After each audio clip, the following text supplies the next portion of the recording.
Shalom, kita bertemu lagi di dalam pembelajaran buku ICM, bab yang kedua yang bertajuk Membentuk Kehidupan Doa yang Efektif, bagian 2. Keseluruhan tujuan doa adalah untuk membentuk hubungan pribadi dengan Tuhan. Hal ini hanya bisa dilakukan bila kita belajar menanti dalam hadirat-Nya, sehingga Dia dapat membagikan rahasia pribadi hatinya dengan kita.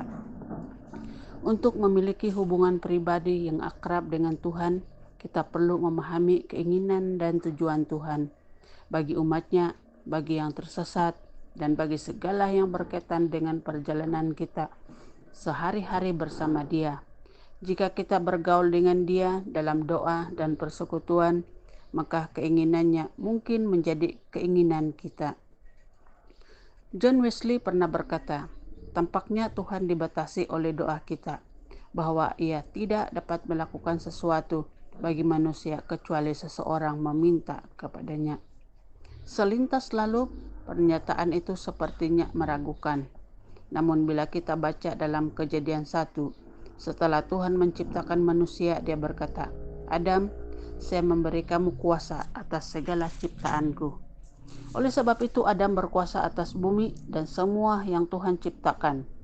Jadi otoritas telah diberikan oleh Tuhan sendiri. Setelah iblis menipu Hawa, lalu Adam melakukan pengkhianatan besar kepada Tuhan dan tunduk pada iblis yang selanjutnya menjadi penguasa atas dunia ini. Jika kita melihat kondisi dunia sekitar kita dengan segala penderitaan, peperangan, kelaparan, dan kematian, ketidakmoralan, kebencian, dan sebagainya yang ada di dalamnya, kita sadar bahwa bila Tuhan yang mengendalikan, kesemuanya itu tidak akan terjadi. Tapi tidak, iblis ala dunia ini sampai habis masanya. Bagaimanapun juga kita mempunyai senjata hebat dari Tuhan guna meruntuhkan benteng-benteng iblis dan ikut campur tangan demi kesejahteraan umat manusia dan bangsa-bangsa di dunia. Senjata itu adalah doa dan syafaat. Iblis telah memiliki kontrak dengan Adam. Tuhan tidak dapat melakukan apapun kecuali seseorang yang ada di bumi ini meminta kepadanya. Dalam 2 Tawarik 7 ayat 14 berkata, dan umatku yang atasnya namaku disebut merendahkan diri, berdoa dan mencari wajahku, lalu berbalik dari jalan-jalannya yang jahat, maka aku akan mendengar dari surga dan mengampuni dosa mereka serta memulihkan negeri mereka. Apakah tujuan doa? Pertama, pelayanan kepada Tuhan. Dalam 1 Petrus 2 ayat 9 kita disebut sebagai imamat. Tetapi kamulah bangsa yang terpilih, imamat yang rejani, bangsa yang kudus. Kita adalah imamat bagi Allah. Pelayanan kita kepada Tuhan harus lebih utama dari segala pelayanan lain. Kita melayaninya lewat pujian dan penyembahan dan bersekutu dengannya lewat doa. Kita bisa melakukan kewajiban imamat kita karena darah Yesus. Darahnya yang melayakan kita memasuki kekudusannya yang maha kudus. Yang kedua, persekutuan atau persatuan dengan Allah. Luangkan waktu bersamanya karena Anda mengasihinya.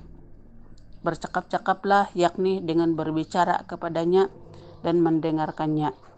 Akan lebih mempererat persekutuan itu jika Anda mengungkapkan perasaan dan pemikiran Anda yang terdalam kepada Dia. Sebagaimana Ia menunjukkan jalannya pada Musa, maka Ia pun akan membagikan keinginannya pada Anda lewat Roh Kudus. Yang ketiga, doa adalah tanggung jawab setiap umat Kristen. Tujuan doa adalah untuk memastikan keinginan Tuhan bagi masalah yang ada dan meminta kehendaknya jadi kenyataan. Doa ada pada prioritas utama dalam hidup Yesus. Ia menempatkannya di atas keperluan, tidur, kehidupan sosial, dan makanan. Doa bagi Yesus juga merupakan komunikasi antara Dia dan Bapanya, sebagaimana seharusnya bagi kita. Yang keempat, belas kasihan atas penderitaan orang lain. Ikutlah terlibat demi kesejahteraan orang lain. seperti bagi orang yang terkasih yang sedang menderita, bagi yang tidak percaya dan mereka yang tersesat, bagi mereka yang belum datang kepada Tuhan dan mereka yang perlu penyembuhan atau sedang dalam lingkaran penderitaan. Bahkan mengucap syukur untuk masalah-masalah yang terjadi dan untuk mereka yang memberkati kita.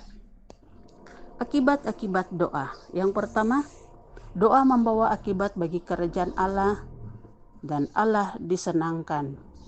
Pada waktu Anda berdoa, berkomunikasilah dengan Tuhan. Ia akan berbicara pada Anda serta memberi Anda pengarahan, kebijaksanaan, kekuatan, dan perlindungan. Yang kedua, doa membuka mata rohani Anda. Pemahaman tentang kerajaan roh akan tercapai apabila Anda mendisiplin diri dalam doa, pujian, puasa, dan merenungkan firman Tuhan saat Anda menantikan Tuhan. Mintalah Tuhan agar menyatakan apa yang sedang terjadi dalam kerajaan rohani, sebagaimana Elisa lakukan ketika dia meminta Tuhan membuka mata hambanya. Yang ketiga, doa dapat melembutkan hati Tuhan. Walaupun seringkali kita merasa bahwa nasib dunia ini ada dalam tangan para diktator, para politik, para pemerintah, para raja, dan sebagainya.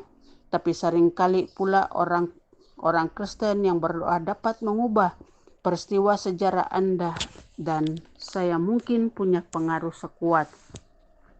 Abraham dan Daniel dalam masa perjanjian lama sungguh menggembirakan untuk dipikirkan bahwa doa-doa kita sebenarnya dapat mengubah peristiwa nasional walaupun internasional sebab kita berperang secara luar biasa.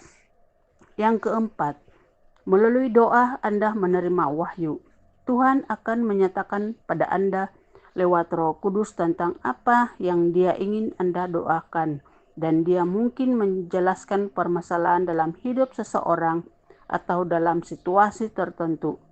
Ia mengizinkan Anda mengetahui sebahagian kecil dari pengetahuannya.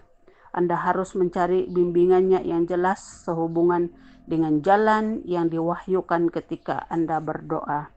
Yang kelima, doa menolong Anda tenang di dalam Dia. Tuhan meminta Anda mengundangnya masuk ke dalam masalah dan kecemasan Anda. Jika Anda melakukannya dengan mengucap syukur, Ia berjanji memberi damai sejahtera ke dalam hati Anda. Yang keenam, dengan berdoa dalam peperangan rohani, Anda dapat meruntuhkan benteng-benteng iblis.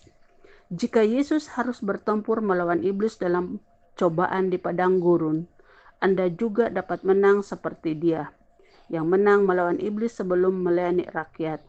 Anda juga harus menang sebelum Anda dapat berfungsi sepenuhnya memenuhi panggilan Tuhan. Keberhasilan kita tergantung pada kemenangan dalam doa. Cara berdoa. Tempat berdoa tidaklah begitu penting dibandingkan ajaran-ajaran Tuhan Yesus tentang doa. Dalam Matius 6 ayat 5 dan 6, Yesus mengajarkan tentang doa di ruang tersembunyi. Pada umumnya ruang tersembunyi tersebut ada di bawah atap rumah. Ruang itu bisa dipakai sebagai menara jaga untuk mengawasi musuh maupun tempat yang tinggi untuk altar dan tempat berdoa. Alkitab mengatakan bahwa ketika Anda berdoa secara pribadi, Tuhan akan memberi upah berlipat ganda. Namun berdoa ataupun bersekutu dengan Allah tidak harus dalam ruang tersembunyi. Anda dapat senantiasa bersekutu dengan Dia di saat berjalan kaki atau mengemudikan kendaraan, bahkan saat bersama orang banyak. Ketika Roh Kudus mendorong Anda berdoa, Anda dapat mengarahkan hati dan roh Anda kepada Tuhan dimanapun Anda berada. Tentu saja meluangkan waktu khusus setiap hari untuk berdoa adalah hal yang baik dan perlu. Tapi berusahalah mengetahui bila Roh Kudus mendorong Anda segera berdoa untuk suatu keperluan penting. Tidak peduli dimanapun Anda berada. Berikut ada beberapa tempat umat Tuhan berdoa yang dituliskan dalam Alkitab, yaitu di ruang atas, dalam Kisah Rasul 1 ayat 13 dan 14, di rumah, Kisah Rasul 10 ayat 30, dekat sungai dalam Kisah Rasul 16 ayat 3, di pantai, dalam Kisah Rasul 21 ayat 5, padang gurun Lukas 5 ayat 16, tempat sunyi Markus 1 ayat 35, pergunungan Matius 14:23 dan sendiri dalam Matius 6 ayat 6. Bila kita harus berdoa, di dalam Mazmur 55 ayat 17 dan 18, tetapi aku berseru kepada Allah dan Tuhan menyelamatkan aku. Di waktu petang, pagi, dan tengah hari, aku cemas dan menangis, dan Ia mendengar suaraku. Ketika Roh Kudus mendorong Anda berdoa, taatilah. Dia akan memberi Anda kesaksian tersembunyi dan desakan untuk berdoa bagi seseorang atau bagi suatu situasi khusus. Ketaatan respon Anda mungkin menyelamatkan situasi yang amat menyedihkan dan dapat merubah arah hidup seseorang demi kemuliaan Allah. Lewat doa mungkin bisa mencapai jauh melebihi cara lain manapun. Kalimat ini ditulis lebih dari 100 tahun yang lalu, tapi masih benar pada masa mendekati abad 21 ini. Pilihan bila saat berdoa tergantung pada situasi tiap orang sebagaimana Tuhan menunjukkan pada Anda waktu-waktu yang ingin Anda pakai bersekutu dengan Dia. Beberapa contoh doa yang terdapat dalam Alkitab adalah waktu pagi dalam Mazmur 5 ayat 2, waktu siang Mazmur 55 ayat 16, waktu malam dalam Matius 14 ayat 23, dan terus menerus di dalam 1 Samuel 7 ayat 8 dan 1 Tesalonika 3 ayat 10. Berapa lama kita perlu berdoa? Yesus merasa bahwa harapan agar para muridnya berdoa dengan Dia setidaknya 1 jam ialah hal yang wajar. Namun Dia perlu dukungan mereka saat itu. Mereka mengabaikannya dan mereka sendiri tidak siap untuk situasi yang terjadi kemudian. Mereka mengutamakan tidur daripada mendukung dan berjaga-jaga dengan Tuhan mereka. Ada kalanya Anda akan mampu berdoa lebih dari 1 jam, tapi kadang Anda hanya dapat berdoa selama 10 atau 15 menit. Ingatlah, doa yang singkat itu lebih baik daripada sama sekali tidak berdoa. Ukuran ideal yang pasti adalah berdoa sampai mendapatkan jawaban atau sampai Anda punya kepastian dari Allah bahwa doa tersebut telah mencapai dalam kerajaan rohani. Bagaimana kita berdoa?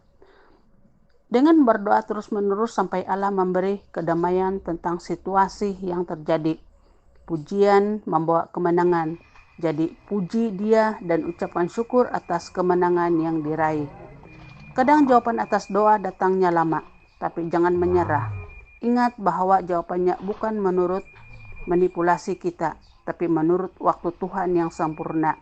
Dia tidak pernah terlambat, bahkan Dia dapat menjawab lebih dulu. Jadilah seperti si janda yang Yesus bicarakan dalam perumpamaan dalam Injil Lukas. Sebelum kita mulai berdoa, kita dapat menentukan posisi tubuh kita saat berdoa. Sebagaimana ada berbagai tempat berdoa, maka ada juga berbagai posisi tubuh untuk berdoa. Yang penting adalah keselesaan yang cukup membuat Anda mampu berhubung dengan Tuhan dan tidak terganggu oleh keadaan sekitar ataupun oleh keadaan tubuh. Alkitab memberikan beberapa contoh, yaitu keadaan yang duduk, 1 Tawarik 17 ayat 26 dan 27, berlutut di dalam 1 Raja-Raja 8 ayat 54, menyembah di dalam Keluaran 34 ayat 8, berdiri di dalam Nehemia 9 ayat 5, mengangkat tangan dalam 2 Tawarik 6 ayat 12 dan 13, berjalan di dalam 2 Raja-Raja ayat 4, pasal 4 ayat 35, terlentang dalam Yesua 7 ayat 6. Sekian pembelajaran kita di dalam bab yang kedua ini, dan kita akan bertemu lagi di dalam pembelajaran seterusnya. Shalom.